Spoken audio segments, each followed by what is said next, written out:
আল্লাহ সুবহানাহু ওয়া তাআলা আমাদেরকে এই পৃথিবীতে পাঠিয়েছেন।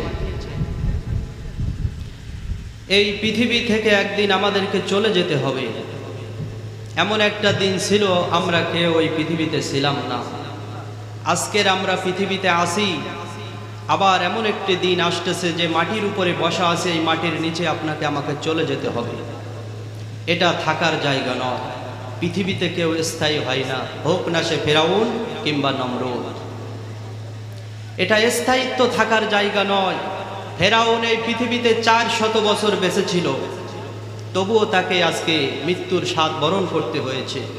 যদিও তাকে আল্লাহ তাআলা মিশরের কারাগারে, মিশরের জাদুঘরে তার লাশকে আল্লাহ তাআলা অক্ষত রেখেছেন। আল্লাহ কোরআনে ওয়াদা করেছেন, কিয়ামত পর্যন্ত এই ফেরাউনের লাশকে আমি অক্ষত করে রাখবো, যাতে করে আমি আল্লাহ তাআলাকে যারা অস্বীকার করে, অবিশ্বাস করে, এই কাফের, এই কাট্টা কাফের এই ফেরাউনকে দেখে যেন শিক্ষা নিতে পারে আল্লাহকে অস্বীকার করার পরিণতি কি হয়েছিল।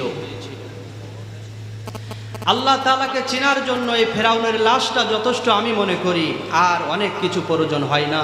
যে আল্লাহ কোরআনে কোট করেছেন, আমি ফেরাউনের শরীরটাকে আমি অক্ষত রাখবো, আমি নষ্ট করতে দেব না, পচতে দেব না, গলতে দেব না, কিয়ামত পর্যন্ত সময় তাকে আমি সুটকি দিয়ে রাখবো। অবিশ্বাসীরা, আমি আল্লাহ তাআলাকে যারা বিশ্বাস করে না, তারা যেন এটা দেখে শিক্ষা নিতে পারে। তারপরেও কপাল খারাপ, পৃথিবীর জমিনে আজকে প্রায় 800 কোটির মতো মানুষ আছি। এই 800 কোটি মানুষের ভিতর থেকে আমরা মাত্র 150 কোটি 200 কোটির মতো মুসলমান, আর বাকি 600 কোটি আল্লাহ তাআলাকে অস্বীকার করে বসে আছে, আল্লাহ তাআলাকে বিশ্বাস করে না। কপাল পড়া। আর আমরা যারা এই 200 কোটি মুসলমান আল্লাহ তাআলাকে বিশ্বাস করি, মৃত্যুর পরের জীবন বিশ্বাস করি, কালেমা স্বীকার করি, আমাদের চলাফেরা, আমাদের গতিবিধি, আমাদের কথাবার্তা, আমাদের লেনদেন, এগুলো দেখলে মনে হয় যে আসলে মনে হয় আমরাও পরকালকে বিশ্বাস করতে পারি না। আজকে মুসলমান, তাফসিরুল কোরআনে কারিমের মাহফিল হচ্ছে, আল্লাহর কোরআন থেকে কথা শোনানো হবে, আমরা এখনো দোকানপাটে, বাড়িতে হেলায় খেলায় সময় নষ্ট করছি। আজকে মসজিদের এশার আজান হলো, কয়জন মানুষ আমরা মসজিদে গিয়ে উপস্থিত হতে পেরেছি। আজ ইহুদি খ্রিস্টানদেরকে আমরা কেমন বলবো, কি বলতে পারি? আমার স্বজাতি মুসলমান ভাই তো আজকের জামাতে হাজির হয় না। আল্লাহর হাবিব বলেছেন, যারা আজান হওয়ার পরে সুস্থ ব্যক্তি মসজিদে আসে না, আমি রাসূলের ইচ্ছা হয় আমার ইমামতির জায়গায় আরেকজনকে ইমামতি করতে দিয়ে আমি সেই সমস্ত বাড়িতে যাই যারা নামাজে আসেনি, তাদের ঘরগুলো আগুন দিয়ে পুড়িয়ে দেয়। আল্লাহ রাসূল এ কথা বলেছেন যে আমার ইচ্ছা হয় যারা বিনা ওজরে মসজিদে আসেনি, সুস্থ থাকার পরেও আল্লাহর ঘরে এসে আল্লাহকে সেজদা করেনি, তাদের ঘরগুলোকে আমি আগুন দিয়ে জ্বালিয়ে ভস্ম করে দেই, আমার ইচ্ছা হয়। আল্লাহ রাসূল বলছেন, আজান হওয়ার পরে আপনি সুস্থ থাকার পরেও যদি মসজিদে না আসেন, ঘরের ভিতরে অবস্থান করেন, আপনি মনে করবেন আল্লাহ রাসূল আমার ঘরের সামনে এসে দাঁড়িয়ে আমার ঘরকে পুড়িয়ে দেওয়ার জন্য তিনি দাঁড়িয়ে আছেন। আজকের বড় দুঃখ হয়, আজকের বাংলাদেশের জমিন এক ইসলামের ঘাঁটি, ইসলামের জমিন, আজকে আমরা মুসলমানেরা এত তাফসিরুল কোরআনে কারিমের মাহফিল দিচ্ছি, আমার স্ত্রী, আমার সন্তান, আমার মেয়ে এখানে বেপরদায় ঘুরতেছে, আমি পুরুষ, আমার রক্ত কি পৌঁছে একেবারে পুষ হয়ে গিয়েছে নাকি যে আমার মেয়ে এখানে বেপরদায় ঘুরবে আর আমি এসে এখানে মাহফিল শুনবো? এটা কখনোই কাম্য নয়। পুরুষত্ব অর্জন করেন, পরিবারে পুরুষ হিসাবে গড়ে উঠুন, যে আমি একজন পুরুষ, আমার মেয়ে, আমার স্ত্রী এখানে বেপরদায় চলতে পারবেন আজকে মাহফিলের দিন। এই মাহফিল দিয়ে লাভ হবে কি? যদি আপনার আমার মেয়ে সন্তান যদি বেপরদায় এখানে ঘুরে, এই দায়ুসের খাতায় নাম লেখা হবে, দায়ুস জাহান্নামে যাবে, জান্নাতে যাবে না। আমার পত্নী, আমার মেয়ে, আমার স্ত্রী যদি এখানে ঘুরে আর আমি যদি এখানে মাহফিল শুনি, কোনো কাজ হবে না। ওটা ফরজ, ওটা আগে মানতে হবে যে আমার মেয়ে, স্ত্রী, নাতনি, পত্নীকে পর্দায় রাখতে হবে। আজকে আমরা মুসলমান ভুলে গেছি আমাদের ঐতিহ্যর কথা। সোনা দানা টাকা পয়সাকে যেভাবে হেফাজত করি, তার চাইতে লক্ষ কোটি গুণ আপনার আমার স্ত্রী, সন্তান, মেয়েদেরকে হেফাজত করে রাখতে হবে। এটা দামি সম্পদ, দামি জিনিস আল্লাহ তাআলা আপনাকে আমাকে দিয়েছেন। সম্মানিত ভাইরা আমার, কথায় কষ্ট পাবেন না, এগুলো আমাদেরকে বুঝতে হবে। আমরা কোরআনের মাহফিল দিয়েছি, কোরআনের কথা শুনবো, নিজের বাস্তব জীবনে আমল করব, কিন্তু শোনার আগেই তো আমরা হারাম কাজে লিপ্ত হয়ে গিয়েছি। আপনারা গ্রামবাসী, কমিটিবাসী যদি শক্ত হইতেন যে এখানে মা বোনদেরকে আনাগোনা আসতে দেওয়া হবে না, এখানে কোনো বাড়ির মা বোনেরা বেপর্দায় ঘুরতে পারবে না, মসজিদে যাবে মুসল্লিরা পর্যন্ত মহিলাদেরকে খরচ করে যেতে পারছে না, এমন পরিস্থিতি রাস্তার ভিতরে শুরু হয়েছে। প্রিয় ভাইরা আমার, যদি আমরা কোরআনের আলোচনা শুনি আর বাস্তব জীবনে যদি আমল না করি, এই শোনাতে আমাদের কোনোই ফায়দা হবে না, কোনোই ফায়দা হবে না। যেটা শুনতে হবে সেটা মানার নিয়াত করতে হবে, মানার চেষ্টা করতে হবে। আসুন আমরা কোরআন থেকে কথা শুরু করি। প্রিয় ভাইরা আমার, এই জীবন জীবন নয়, মৃত্যুর পরে আরেক জীবন আছে, সেই জীবন আসল জীবন। ওই জীবনের জন্য এখান থেকে পাথর সংগ্রহ করে যেতে হবে। আমরা সরাসরি আলোচনায় প্রবেশ করতেছি। শয়তানের ওয়াসওয়াসা থেকে পানাহা চেয়ে নিয়ে যথারীতি আমরা আলোচনা শুরু করি। সকলে একযোগে পুরুষ রচিত কণ্ঠে আমার সাথে কণ্ঠ মিলাই তেলাওয়াত করেন। আউযু বিল্লাহি মিনাশ শাইতানির রাজীম। বিসমিল্লাহির রাহমানির রাহিম। বিতাড়িত মরদুদ শয়তানের ওয়াসওয়াসা থেকে পানাহা চাই। পরম করুণাময় অসীম দয়ালু আল্লাহ তাআলার নামে শুরু করা হচ্ছে।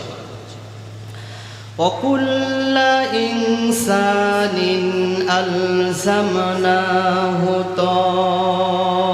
তাইরাহু ফি উনুকিহি ওয়া নুখরিজু লাহু ইয়াওমাল কিয়ামাতি কিতাবাই يوم القيامة كتابا يلقاه منشورا। আল্লাহ তাআলা বলছেন, প্রত্যেকটা মানুষের কৃতকর্ম তার আমলনামা তার গলার কাছে, এই হুলকুমের কাছে এখানে রেকর্ড করা হচ্ছে। রাতের অন্ধকারে দিনের আলোতে আপনি আমি যা করতেছি সবটা এখানে রেকর্ড হচ্ছে। আর কিয়ামতের দিন সেই আমলনামাটা তার কাছে বের করে দেওয়া হবে এবং সে তার আমলনামার ভিতরে এই দুনিয়ার পার্থিব জীবনে কি করেছিল সবটা দেখতে পাবে। এই কথাটুকুন যদি আপনার আমার মাথায় থাকে আর যদি এটার উপরে ঈমান আসে, বিশ্বাস আসে, আমরা ফেরেশতার চাইতেও সোনার মানুষ হয়ে যাব। যে আমি রাতের অন্ধকারে দিনের আলোতে যা করতেছি সবটা আমার এখানে মেমোরি কার্ড রাখা আছে, আমার এই হুলকুমের কাছে রেকর্ড হচ্ছে, আমলনামা তৈরি হচ্ছে, সেটা কিয়ামতের দিন আমার হাতে দেওয়া হবে।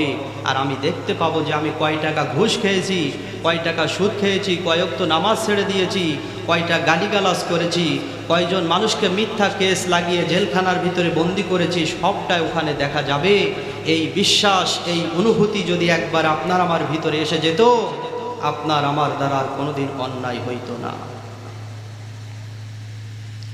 আমার বন্ধুগণ, এই পৃথিবীর জীবনটা কিন্তু আমাদের শেষ নয়। আপনার আমার বাবা ছিল, আপনার আমার দাদা ছিল, আপনার আমার পরদাদা ছিল, তারাও সময়ের ব্যবধানে পৃথিবী ছেড়ে চলে গেছেন। তারাও এই পৃথিবীতে চলাফেরা করেছেন, খানাপিনা করেছেন। একদিন সময়ের ব্যবধানে ভিসার মেয়াদ শেষ হয়ে গেলে পৃথিবীর জমিন থেকে বিদায় নিয়ে মাটির অন্ধকার কবরে চলে গেল। আপনি নিজের হাতে আপনার দাদাকে, আপনার বাবাকে কবরের ভিতরে শোয়ায়ে রেখে এসেছেন। আর কবরের ভিতরে রাখার পরে উপরে বাঁশের চালে দিয়া, কঞ্চি দিয়া, হাতে মুষ্টি করে মাটি নিয়ে আপনি তেলাওয়াত করেছিলেন আর পড়েছিলেন এই কোরআন কারীমের এই সোনালী আয়াত, মিনহা খলাকনাকুম ওয়া ফিহা নুঈদুকুম ওয়া মিনহা নুখরিজুকুম তারাতান উখরা। আপনার আমার বাবা, আপনার আমার দাদা যখন মারা গিয়েছিল, ওই মাটির কবরে রাখার পরে আপনি আমি সেই দিনে আয়াত পড়েছিলাম। আয়াতের অর্থের ভিতরে মালিক কি বলতেছেন, তোমাকে এই মাটির দিয়ে সৃষ্টি করা হয়েছিল, আজকে আমার তোমাকে এই মাটির ভিতরে রেখে গেলাম, আর কিয়ামতের দিন আল্লাহ রব্বুল আলামিন তোমাকে এই মাটির থেকে আবার জিন্দা করবে। এই কথাটা আমরা বলি, বাড়ি এসে বাবা মারা গেছে, টুপিটা কোন জায়গায়, পাঞ্জাবিটা কোন জায়গায় খুঁজি, 2-4 ওয়াক্ত নামাজ মসজিদে যাই, আবার নিমিষে ভুলে যায়, বাবার মৃত্যুর কথা আর মনে থাকে না। আমার বন্ধুরে, এই বাড়িতে, এই দুনিয়ার জীবনে আপনার আমার একটা বাসা বাড়ি আছে। কেউ সুন্দর করে টাইলস করে অনেক পরিশ্রম করে বানিয়েছেন। বিদেশে 10 বছর পরিশ্রম করেছেন একটা সুন্দর বাড়ি করার জন্য। মাথার ঘাম পায়ে ফেলেছেন। প্রিয়তমা স্ত্রী, কলিজার টুকরা সন্তান সন্ততি, গ্রামবাসী পিতামাতাকে ছেড়ে দিয়ে ওই ভিন দেশে প্রবাসী হয়ে সেখানে নিজে রান্না বাড়া করে খেয়েছেন। অনেক কষ্ট পরিশ্রম করে টাকা সংগ্রহ করে বাড়িতে এসে একটা সুন্দর বাড়ি তৈরি করেছেন। এই বাড়িটা আপনি বলেন, এই সুন্দর টাইলস করা বাড়িটি আমি করেছি, এখানে আমি থাকি। বন্ধু, এখানে কয় বছর আপনি থাকবেন? মাটির তলায়ও কিন্তু আপনার একটা সুন্দর বাড়ি আছে। ওই সুন্দর মাটির তলায় যে বাড়িটি আছে, সেই বাড়িটার খবর কি কখনো নেওয়া হয়েছে নাকি? এই সুন্দর বাড়িটাকে টাইলস করলেন, সুন্দর লাইটিং করলেন, বক্স খাট তৈরি করেছেন। এখানে কত সুন্দর ঝাড়ুবাতি লাগিয়েছেন, কত সুন্দর মনোরম কালার করেছেন। বন্ধু, মাটির উপরের বাড়িটা তো এই কাগজের উপরের পিঠটা যেমন সুন্দর কালার করে লেখা হয়েছে, এরকম সুন্দর করে সোফা সেট লাগাইলেন, সুন্দর আলোবাতি লাগাইলেন, কালার করলেন, এমনি করে এসি লাগাইলেন, মনোরম সুন্দর করলেন। কিন্তু মাটির তলায় যে আপনার আমার একটা বাড়ি আছে, সেই বাড়িটা তো এরকম খালি পড়ে আছে। ওই বাড়িতে তো খাট নিয়ে যাওয়া যাবে না, ওই বাড়িতে তো এসে নিয়ে যাওয়া যাবে না।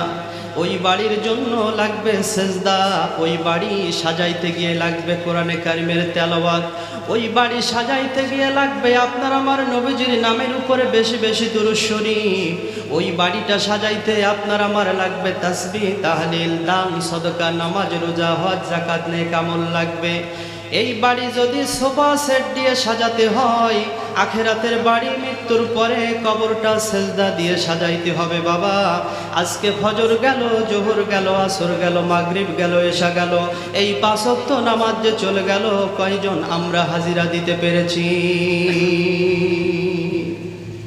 কিন্তু সারাদিন তো মাঠে ধান বাঁধতে ভুল করিনি, সারাদিন তো রোডে গাড়ি চালাইতে, রিক্সা চালাইতে, ভ্যান চালাইতে ভুল করিনি। কিন্তু কোরআনটা যে পড়ে আছে বাড়িতে, একটু খোলা হয়নি।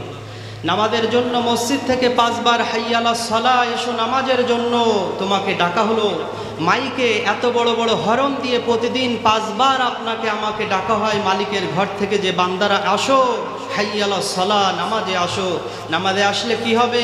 হাইয়া আলাল ফালাহ, তোমার কল্যাণ হবে। কিন্তু আমি তো সে কল্যাণের দিকে কয়জন গেলাম? কয়জন গেলাম? আপনার বয়সপ্রাপ্ত ছেলেটারে আপনি পরিশ্রম করে কষ্ট করে খাওয়াইতেছেন, তার রুটি রুজি ব্যবস্থা করতেছেন। ও যে ফজরের নামাজ না পড়ে সপ্তাহের পরে সপ্তাহ, মাসের পরে মাস আপনার বাড়িতে ঘুমাই থাকে, আপনি বাবা একটা দিন তার দরজায় কি ফজরের সময় নক করেছেন যে বাবা ওঠো, নামাজ আদায় করো, জাহান্নামের আগুন থেকে বাঁচো? আমার বন্ধুগণ, আমরা মুসলিম ঘরের সন্তান। এই ছোট্টবেলা থেকে জুমার নামাজ পড়তেছি, মাহফিল শুনতেছি, পিতামাতা মুসলমান ছিল, নামাজের কথাই শুনে আসতেছি। প্রত্যেক আলেম স্টেজে হোক আর জুমার দিনই মেম্বারে হোক, নামাজের কথাই বলতেছেন। তারপরেও মসজিদে ফজরের সময় 1 কাতারের বেশিও আমরা পাচ্ছি না। ও বন্ধু, এইভাবে হেলাই খেলাই চললে হবে না। কিয়ামতের দিন, যেদিন আপনি আমি সকলেই উঠব, আমাদের গায়ে কোনো কাপড় থাকবে না, পরনে কোনো লুঙ্গি থাকবে না, পায়ে কোনো জামা থাকবে না। আল্লাহর হাবিব বলেন, তোমরা উলঙ্গ আর উলঙ্গিনী অবস্থায় হাসরের মাঠে যেই দিন উঠবে, আমার মালিক আল্লাহ রব্বুল আলামিন সেদিন সর্বপ্রথম তোমাদের কাছে নামাজের জিজ্ঞাসা করবে। ইন্নামা ইউহাসাবু বিহি আব্দুল ইয়াউমাল কিয়ামা, কিয়ামতের দিন সর্বপ্রথম আমাদেরকে নামাজের হিসাব নেওয়া হবে। কিয়ামতের দিন অনেকগুলো কারণে মানুষ জাহান্নামে যাবে। তার ভিতর থেকে সবচাইতে বড় কারণ হবে 2টি। জাহান্নামে যাওয়ার অনেক কারণ হবে, তার ভিতরে সবচাইতে বড় কারণ হবে 2টি। এই কারণ 2টি মনে রাখবেন। আল্লাহ রাব্বুল আলামিন বলেন, ইয়াতাসাআলুনা আনিল মুজরিমিন মা সালাকাকুম ফি সাকর। কিয়ামতের দিন অপরাধীদেরকে জিজ্ঞেস করা হবে, কোন অপরাধের কারণে তোমরা জাহান্নামে এসেছো? জাহান্নামীদেরকে জিজ্ঞাসা করা হবে, কোন অপরাধ করার কারণে আজকে তোমরা জাহান্নামের ভিতরে এসেছো? ওই জাহান্নামের ভিতর থেকে সেদিন জাহান্নামীরা কি জবাব দেবে? আল্লাহ আগের থেকে কোরআনে বলে দিয়েছেন। আল্লাহ বলেন সেদিন জাহান্নামীরা জবাব দেবে, ক্বালু লাম নাকু মিনাল মুসাল্লিনা ওয়া লাম নাকু নুতঈমুল মিসকিন। আমরা নামাজ পড়ি নাই, মুসল্লি ছিলাম না, আর এতিম মিসকিন রে খাইতে দিতাম না, এই কারণে জাহান্নামে এসেছি। আমরা নামাজ আদায় করতাম না আর এতিম মিসকিন রে খাওয়াইতাম না। আজকে পকেটে টাকা ভরা থাকে, একটা অসহায় মানুষ সামনে এসে হাত পাতে, আপনি আমি ঘাড় ভিড়িয়ে আরেক দিকে চলে যাই, বলি সরে যান, মাফ করেন। এগুলো করে কোনো লাভ নাই। আল্লাহ রসুল কোনো সায়েলকে, ভিক্ষুককে ফিরিয়ে দেন নাই। দিতে না পারলে বলেছেন অন্যদিন এসো, অমুক জায়গার থেকে নাও, আমি তাকে মিটাই দেব, কিন্তু নবীজি ফিরাই দেন না। সম্ভব যদি হয়, কাছে যদি টাকা থাকে আর একজন ভিক্ষুক যদি আপনার আমার কাছে আসে, তো আপনি আমি কেন তাকে ফিরিয়ে দেব? 2টা টাকা 5টা টাকা তাকে তো দিতে পারি। আল্লাহ রসুল বলেছেন একটি খুরমা খেজুর হলেও এতিম মিসকিন দুস্থ অসহায়কে দান করে হলেও জাহান্নামের আগুন থেকে বাঁচো। আমার বন্ধুগণ, তো যে আয়াতে কারিমা আমি তেলাওয়াত করেছিলাম, আল্লাহ রব্বুল আলামিন বলছেন প্রত্যেকটা মানুষের কর্মলিপি তার গলার কাছে লুকানো আছে, হুলকুমের কাছে ঝুলানো। এখানে রাতের অন্ধকারে যা করে, দিনের আলোতে যা করে, সবটা রেকর্ড হচ্ছে। কিয়ামতের কঠিন ময়দানে ওই আমলনামা বের করে দেওয়া হবে, আর সেই আমলনামা হাতে দিয়ে সেদিন বান্দাকে বলা হবে, ইকরা কিতাবাকা কাফা বিনাফসিকাল ইয়াউমা আলাইকা হাসিবা। পড়ো তোমার আমলনামা, দুনিয়ায় কি করে এসেছো সব পড়ে আজকে শোনাও। এই পৃথিবীতে যা করতেছি সব কিন্তু রেকর্ড হচ্ছে বাবা। আজকে মানুষের চোখ ফাঁকি দিতে পারি, আল্লাহর চোখ ফাঁকি দেওয়ার শক্তি আপনার আমার কারণ নাই। আল্লাহ রাব্বুল আলামিন বলেন, ফামান ইয়ামাল মিসকালা যাররাতিন খায়রান ইয়ারা ওয়া মান ইয়ামাল মিসকালা যাররাতিন শাররান ইয়ারা। এই পৃথিবীতে কেউ যদি যাররা পরিমাণ একটি নেক আমল করে, ভালো আমল করে, সেটাও কিয়ামতের দিন তার আমলনামার ভিতরে দেখতে পাবে। আবার যদি কেউ একটি যাররা পরিমাণ গুনাহের কাজ করে, পাপের কাজ করে, সেটাও কিয়ামতের দিন তার আমলনামার ভিতরে দেখতে পাবে। আজকের যে সুদি কারবারে টাকা লাগিয়ে হাজার হাজার টাকা সুদি কারবার থেকে তুলে জীবন পরিচালনা করা হচ্ছে, এটাও সেদিন দেখা যাবে। সমস্ত অন্যায় রেকর্ড হচ্ছে, সমস্ত নেক আমল রেকর্ড হচ্ছে। এই অনুভূতি, এই বিশ্বাস যদি আপনার আমার ভিতরে আসতো, তাহলে আপনার আমার দ্বারা কোনো অন্যায় হইতে পারত না। আল্লাহ পাক আরো বলেন, কিরামান কাতিবিনা ইয়ালামুনা মা তাফআলুন। তোমরা যা করছো, 2জন সম্মানিত লেখক ফেরেশতা সব লিপিবদ্ধ করে রাখতেছে। কিরামান কাতিবিন, সম্মানিত 2জন লেখক, এই ফেরেশতারা তোমাদের কর্মলিপি সব রেকর্ড করে নিচ্ছে। আমার বন্ধুরা, এই পৃথিবীতে আমরা চিরদিন থাকবো না, চলে যেতে হবে। এটা থাকার জায়গা নয়, এখান থেকে আমাদেরকে চলেই যেতে হবে। তো চলেই যখন যেতে হবে, তাহলে সেইখানের জন্যই প্রস্তুতি নিতে হবে। আমরা একদিন ছিলাম না, এখানে আসি, বেশি দিন থাকবো না, চলে যখন যাব, তো সেই জায়গার জন্য প্রস্তুতি নিতে হবে। আর মুসলমান যখন নামে হয়েছি, কালেমা পড়েছি, সর্বপ্রথম দায়িত্ব হচ্ছে নামাজ আদায় করা। আমার ভাইরা, আল্লাহ রাব্বুল আলামিন সেদিন ওই কিয়ামতের ময়দানে আমলনামা যখন পড়তে বলবে, জাহান্নামের কঠিন ভয়ে মানুষেরা থরথর করে কাঁপতে থাকবে। আমল নামার ভিতরে যে জেনা করেছে, গুনাহ করেছে, অপরাধ করেছে, এ সমস্ত গুনাহগুলো, জেনাগুলো, অপরাধগুলো মালিকের সামনে পড়ে শোনাবে না। নেক আমল যা করেছেন, নামাজ রোজা যা করেছেন, ওই সৎ আমলগুলো পড়ে পড়ে আল্লাহর সামনে সেদিন শোনাইতে থাকবে। অবস্থা যখন এমনটি হবে, আল্লাহ রব্বুল আলামিন সেই হাসরের ময়দানে কি করবেন? আল-ইয়াউমা নাখতিমু আলা আফওয়াহিহিম ওয়া তুকাল্লিমুনা আইদিহিম ওয়া তাশহাদু আরজুলুহুম বিমা কানু ইয়াকসিবুন। আল্লাহ পাক তখন জবানে মোহর মেরে দিবেন, দুটি হাত কথা বলবে আর দুটি পা সাক্ষ্য দেবে, বিমা কানু ইয়াকসিবুন, এই জীবনে যা করেছিল। বান্দা তখন উপায়হীন হয়ে যাবে, যে হাতে সুদের টাকা নিলাম, যে পা দিয়ে হেঁটে সিনেমার হলে গেলাম, এগুলো আজকে আমার বিরুদ্ধে সাক্ষী দিচ্ছে, আমার বিরুদ্ধে কথা বলছে আমার হাত। তখন বান্দা আল্লাহর কাছে আফসোস করে বলবে, রব্বানা আখরিজনা না'মাল সালিহান গায়রাল্লাযী কুন্না না'মাল। আয় আল্লাহ পাক, আমাকে আরেকটা বার জমিনে পাঠায় দাও। এবার যদি জমিনে যেতে পারি তাহলে আমি আর কোনো খারাপ কাজ করব না, আমি ভালো ভালো নেক আমল করে তোমার কাছে ফিরে আসব। আল্লাহ পাক বলবেন, আওয়ালাম নুআম্মিরকুম, আমি কি 70 বছরের লম্বা হায়াত দেই নাই? এই 70 বছরে অনেক নেক আমল করতে পারতে। জুমার দিন খতিব সাহেব অনেক সুন্দর কথা বলেছিল, মাহফিলে বক্তাগণ অনেক সুন্দর ওয়াজ করেছিল, নসিহত করেছিল, তোমার বিবেক দিয়েছিলাম, ভালো মন্দ বোঝার শক্তি দিয়েছিলাম, তুমি তো মানোনি।